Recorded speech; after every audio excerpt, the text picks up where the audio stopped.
Malungkot ang grupo nga nitong si Tanggol matapos nga maliit lang na pera ang binayad sa kanila. Samantalang halos mamatay na nga sila para lang makuha ang gusto nga nila Facundo at ng kanyang tauhan. Kaya naman nasabi nito na napaka-unfair. Mabuti na lamang umano dahil naisipan ni Tanggol na itago ang isang diamante. Siya nga nararapat lang para sa kanila dahil binuwis nila ang buhay para lamang makuha ang mga ibang diamante at iba pang mga produkto. Naisip ni Inting na tama lang ang naging desisyon nitong si Tanggol sapagkat malit na pera lang at kulang pat hindi sapat ang binigay ni Don Facundo. Napakahirap ang kanilang pinapagawa. Ngayon, sinabi ngayon ni Tanggol na ang diamanting yun ay nagkakahalaga lang naman ng 300 million. Yun na nga ang magiging tulay nila para maging mayaman na nga sila. Subalit, gagamitin muna ito ni Tanggol sa isang sugalan dahil meron pa siyang gustong makuha. Makukuha niya ang diamante at may makukuha pa siyang ibang bagay bukod doon. Sa unang laban, ang kanya makakasagupa ay isang matandang babae na napakayaman. Dahil sa likas matalino naman itong si Tanggol at handa din itong lumaban kahit hindi patas. Sa pamamagitan ng kanyang mga kaibigan ay natalo din niya ang isang babae yun at nakuha din ng pera maging ang diamante.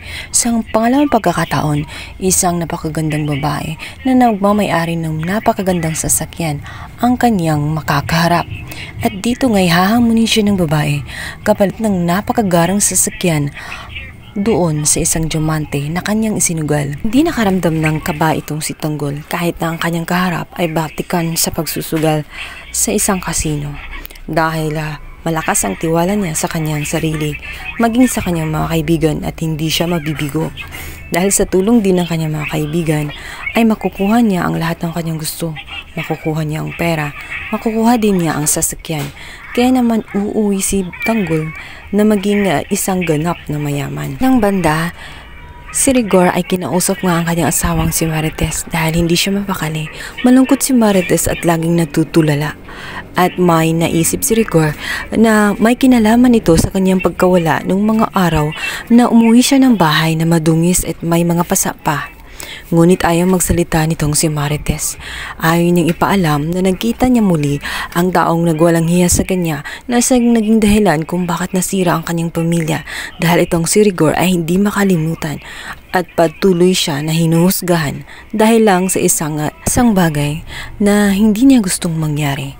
Samantalang magkaramdam naman ng pagsiselos itong si Lena dahil makikita niya na tela naging malapit muli itong si Marites at itong si Rigor at naging malamig na rin ang pakikitungo nitong si Rigor sa kanya. Nasabihan pa siya nitong si Rigor matapos nga na hindi siya makapag-antay nung mga time na tinanggihan siya ni Rigor dahil wala siyang pera. Kinausap niya ang kanyang anak na si David at dito nga ay narinig nitong si Rigor. Hindi niya gusto ang kinikilos nitong si Lena. Sinabihan niya ito diretsahan na hindi niya dapat gawin ang humingi ng pera sa kanyang anak na si David. Kahit sabihin niya na para sa kanyang kapatid sapagkat si David ay may pamilya na at ang batang dinadala-dala ni Lena ay hindi na niya kargo. At bukod pa roon, matuto siyang magantay,